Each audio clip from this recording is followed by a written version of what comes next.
Sir, এত যে paper leak হচ্ছে তার বিরুদ্ধে আপনি কি পদক্ষেপ নিচ্ছেন? দেখুন, প্রথম পেপার যে লিক হয়েছে 4 দিন পরে যে পেপার লিক করেছে তাকে আমরা ধরে ফেলেছি। তারপর দ্বিতীয় পেপার যে লিক হয়েছে আমরা 2 দিনে ধরে ফেলেছি। আগে এমন কোনো সরকার আসেনি যারা 2 দিনে ধরে ফেলেছিল।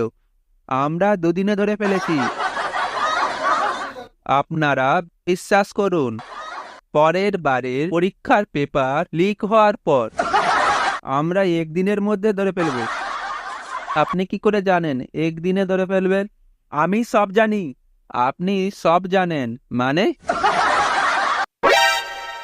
যে পেপার লিক করে তাকে কিভাবে ধরতে হবে আমি জানি। ও, আচ্ছা।